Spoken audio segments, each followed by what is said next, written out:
ngir wàccaay jëm ci 8e édition fitness show organisé par Cap Sport Pape Amadou Fall doon jënoog taskatu xibaar yi ngir waxtaan ak ñoom ngir jëm ci bile organisation li ni mel ñu ko doon amal foofe ca Lompoul ci hôtel Ngalanka ñooñee nekk partenaire ci bile journée yooyu tax na Pape Amadou Fall ànd ak mboolem ñi nga xam ni ay partenaire lan jubali foofe ca Ngalanka pour amal point de presse ngir jàkkaarloo taskati xibaar yi ngir indi ay leeral jëm ko ci bis bi nga xam ne dinañ ko amal 8e édition fitness show.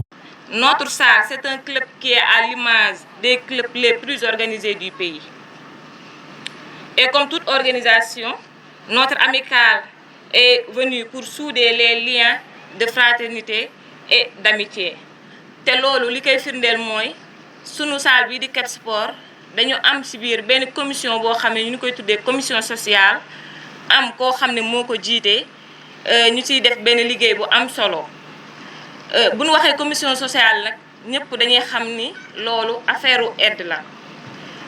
tey dañuy def ay levée de fonds ci biir salle bi yoo xam ne adhérents yi fi nekk ñoom ñooy def ay cotisations chaque fin du mois.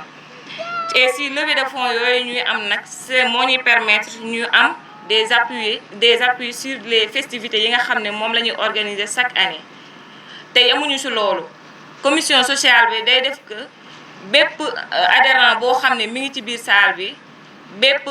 loo xam ne dal na sa kaw que mu nekk bonheur que mu nekk malheur commission sociale bi day jël ci xaalis boobu noonu ñu dem appuyer la jàppale la accompagner la aussi ci sa xew-xew ba lépp yemb. aussi am na nag ay conséquences yoo xam ne barrières sociales yoo xam ne des fois dinañ ko jànkonteel mais tout le temps on s'en sort grâce ak engagement bi nga xam ne membres yi nekk ci commission sociale bi am nañ ko mais aussi adhérents yi jàppale bi ñuy jàppale tout le temps ba ñu mën a doxal suñu liggéey comme ni ñu ko bëggee. L'amicale aussi c'est une organisation autonome dont la direction nous donne la possibilité d'évoluer et de faire notre plan stratégique de développement au sein de la salle. Et aussi nous souhaitons participer à la vie active de la commune et même ultérieurement au niveau national voire même international. Le SIGA sera toujours prêt auprès de la population de Kébémer pour communier ensemble toutes les activités. Je pense que la parole ne sera pas longue. Je réitère ici, au nom du public, notre engagement total pour au moins accompagner Cap Sport dans toutes ces activités. Je vous remercie de votre aimable attention. Tout d'abord, mes salutations à l'endroit de nos partenaires. Je vais nommer autant pour moi la directrice de l'hôtel Ngalanka qui nous a permis quand même d'abriter ce point de presse. Comme l'a dit tout à l'heure le speaker, c'est un endroit non seulement paradisiaque, mais aussi c'est un endroit vraiment qui fait l'honneur, qui fait notre honneur, le département de Kébémer. Donc, avant de démarrer quoi que ce soit, j'avais quand même ces mots à dire à l'endroit de cet hôtel. Merci aussi à nos partenaires, surtout ceux qui nous accompagnent au niveau de l'organisation pratique du fitness show. Je veux nommer le SIGA, qui est un partenaire depuis la création du centre, et que je magnifie aussi cette synergie qui nous lie, et nous souhaitons au bon Dieu de raffermir davantage ce partenariat. Merci donc, monsieur mon capitaine. Même le point de presse a permis certains salons de refaire leur bagage, de se refaire, parce que vous avez duré au niveau des miroirs pour se faire belle. Loolu lépp ci économie dana ko booster. Les salles de sport. Léegi salle de sport dafa xew waane man facteur bi ma ci gis mooy développement laa ci gis prolifération ñu war ko encadrer parce que c'est des entrepreneurs ni mu ñëwee def par exemple poissonnerie wala keneen oser installer salle de sport dana aider à la santé de la population mais yamul foofu loolu mooy li gën a tuuti dina employer benn wala ñaari nit ay nit dinañ fa ñëw dinañ fa daan seen doole ñu fay leen donc kooku mi ngi participer activement ak li nga xamante ni moo fa nekk. xëy na yeneen yi ñu ciy rax bokkul suñu sujet mooy que ni am na ay gàllankoor yu fa am mais buñ ko rendre professionnel yooyu gàllankoor dina ci jeex. am na incompréhension aussi Awala souligné dans son discours mais loolu du suñu rôle la dañuy bàyyi bu ñu demee fitness show dinañ ci am loo xam ne dinañ si dellu si waat. Maintenant, c'est l'aspect éducatif. Avant de parler de l'actif éducatif, nous devons ramener l'organisation rigoureuse. Il y a une organisation rigoureuse au niveau du sport. Maintenant, on parle de politique sportive. On parle de plan stratégique de développement du sport. On parle de charte du sport. On parle de tribunal arbitral du sport. Ligue professionnelle wàcce woon nañ fi benn équipe relégué ko daan ko def ko ay daan muy mu nar a toog dafa dem porter plainte au niveau du tribunal ñu daxaat ko dëgg muy Wakaam. Donc pour vous dire que sport foofu la toll.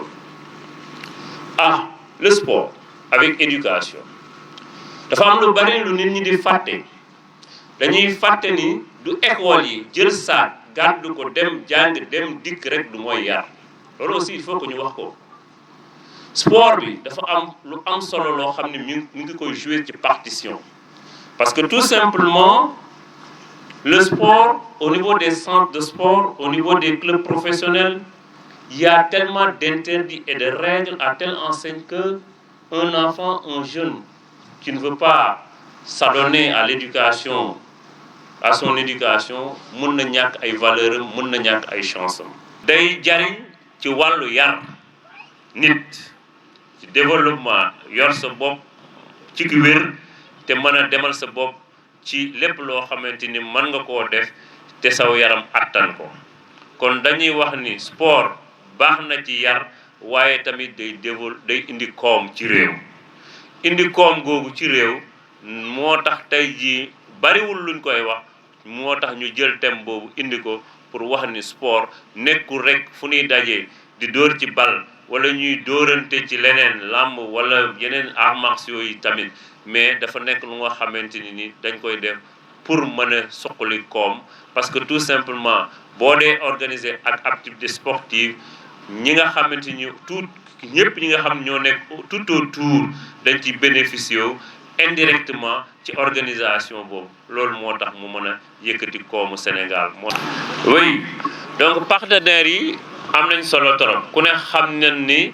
fitness show bi ñuy organiser day laaj koom bu bari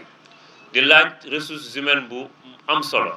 di laaj aussi matériel bu am solo